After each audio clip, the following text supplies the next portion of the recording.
Open or closed tray impressions are tedious, complicated, and vulnerable to many issues. Today, there is a better and much easier way by utilizing scan bodies with an intraoral scanner. And this makes restoring implants extremely simple, saying goodbye to messy impressions. When you incorporate scan bodies into your practice, you can improve the fit and longevity of your implant restorations and make lab communication much easier.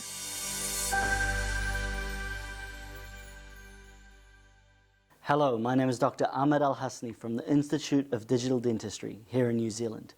And in this video, I will show you the correct implant scanning strategy when using your Aoralscan 3 intraoral scanner and scan bodies. So let's jump into it. Okay, so now we are in the Aoralscan 3 software. When you're preparing to scan an implant, we typically use scan bodies. For those who don't know, a scan body is basically a transfer coping. They look like this and they are screwed onto the implant. Scan bodies are typically made out of PEEK or titanium. They are made for each specific implant company and implant platform. This is not a universal system. This means that when you are restoring an implant, it is important to contact your local implant rep for the specific implant you want to restore and ensure you have the right scan body ready. There are many other ways of restoring an implant, such as scanning an abutment, but these are not really the normal workflow these days. It is best to just use scan bodies.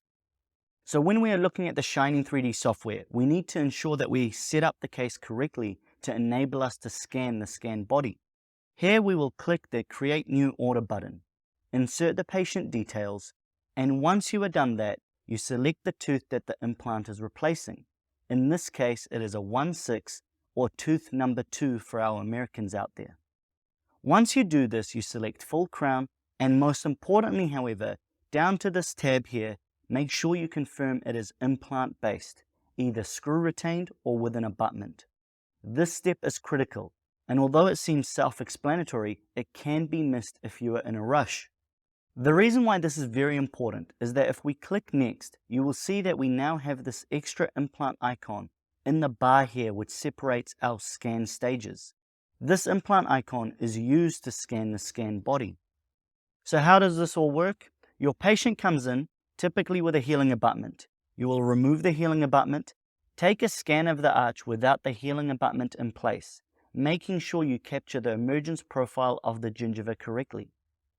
After you have scanned the emergence profile of the gingiva, you then screw in your scan body, and then scan that specific area with the scanner. Remove the scan body, and scan the opposing arch, and finally the bite. Don't forget to return the healing abutment to the patient's mouth. So let's see that in action. Here you can see me scanning the patient's arch with the Aoralscan 3. You can see the implant in place there. Note that I do not focus on scanning the emergence profile first. Simply follow your normal full arch scanning strategy, and then go back to fill in the holes around the implant.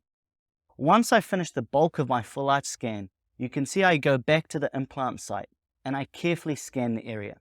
You need to make sure you capture the emergence profile of the gingiva around the implant accurately, and also the contact areas of the adjacent teeth. Don't worry if you don't capture all the internals of the implant itself, or if there's a small hole in the middle as you see here. This is not important, and the implant position will be captured with the scan body.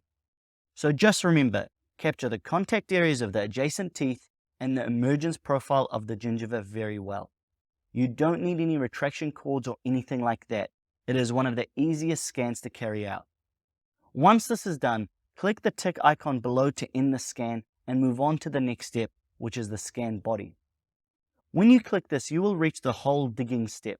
You basically need to clear the area around the implant as new data of the scan body will be captured. Simply double-click the area and you will see that all the data within the circle is removed. Now insert your scan body and scan the area again. You do not need to scan the entire arch once again, just the specific scan body site. Don't worry, the original data of the emergence profile is still saved in the previous scan stage. Attach your scan body to the implant and begin scanning again. You want to start the scan on an area that is not erased. For example, in this case, I start on the terminal molar. Here you can see the software stitching the new data to the previous scan we took. Scanning a scan body is very simple. Just move around the entire scan body until as much data is captured as possible. You don't want any large holes on the top or the sides of the scan body. Sometimes if the scan body is right up against the adjacent tooth, you may have some small areas you can't capture, but typically try to scan every surface of the scan body. It is not critical to capture the internal screw channel of the scan body.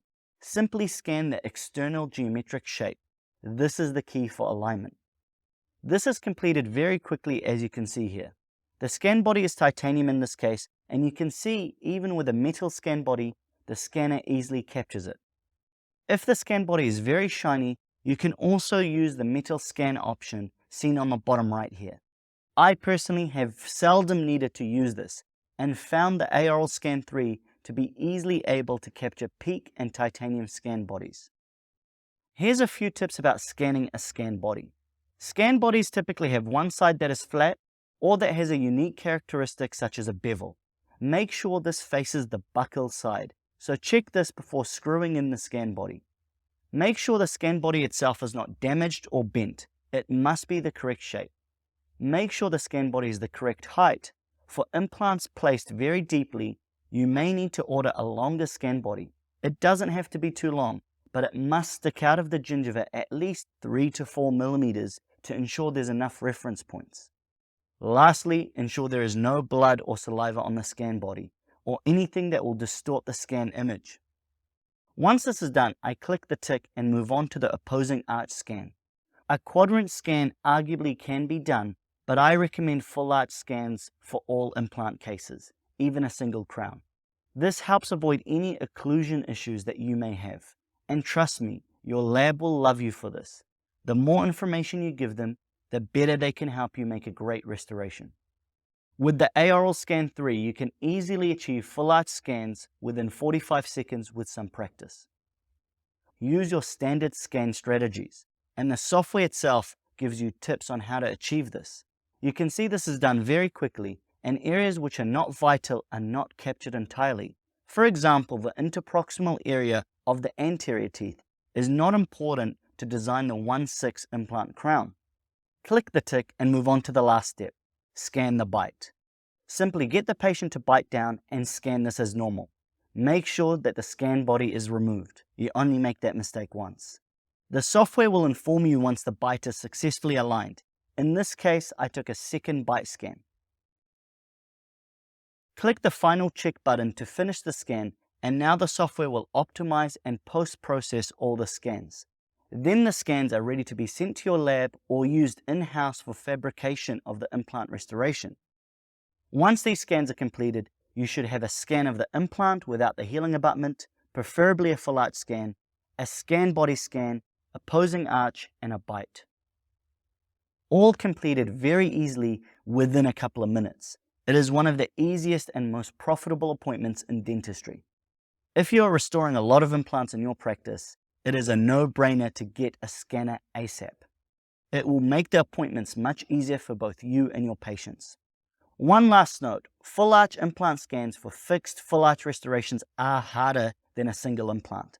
And even though scanners these days are accurate, it is still recommended in the literature that for these cases, you use either a verification jig, something like a scan gauge, or photogrammetry. That's it, guys.